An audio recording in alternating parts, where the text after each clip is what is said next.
Hello बच्चों, let us read this question. This question says, which of the following isomeric hydrocarbon is the most stable on the basis of enthalpy of combustion? So इस question में कहा गया है कि इनमें से कौन सा आइसोमेरिक हाइड्रोकार्बन जो है वो सबसे ज्यादा स्टेबल है on the basis of enthalpy of combustion. So इस क्वेश्चन को सॉल्व करने के लिए जो की कॉन्सेप्ट रिक्वायर्ड है हमारे पास वो है यहाँ पे concept of enthalpy of combustion. So यहाँ पे जो एंथैल्पी ऑफ कंबस्टन है वो हमारे पास रिप्रेजेंट करती है एनर्जी रिलीज को जब यहाँ पे 1 मोल ऑफ गिवन कंपाउंड को हम यहाँ पे बर्न करते हैं.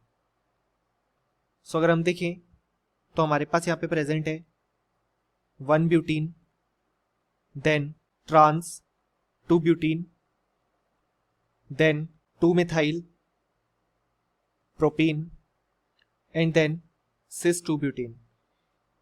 सो यहाँ पे सबसे ज्यादा स्टेबल कंपाउंड है हमारे पास 2 methyl propene on the basis of enthalpy of combustion, क्योंकि पहली बात यहाँ पे जो स्ट्रेट चेन कंपाउंड है वो यहाँ पे अनस्टेबल होते हैं comparatively as compare to branched, क्योंकि यहाँ पे डबल बॉन्ड से केवल एक जुड़ा हुआ अल्फा कार्बन है जिसपे यहाँ पे 2 हाइड्रोजन है.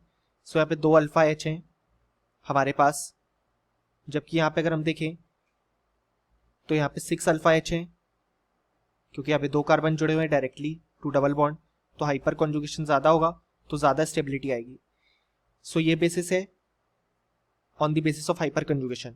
सो हाइपर कंजुगेशन के बेसिस पे अल्फा एच इन तीनों कंपाउंड में ज्यादा है. अब इनमें से भी सबसे ज्यादा जो हमारे पास एनर्जी रिलीज होती है वो 2 मिथाइल प्रोपीन के केस में रिलीज होती है, इसी कारण से वो सबसे ज्यादा स्टेबल है. सो यहाँ पे करेक्ट आंसर हो जाएगा ऑप्शन सी और option A, B and D incorrect हो जाएंगे.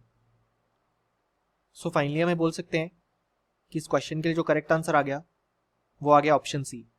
Hope you understood it well. Best of luck.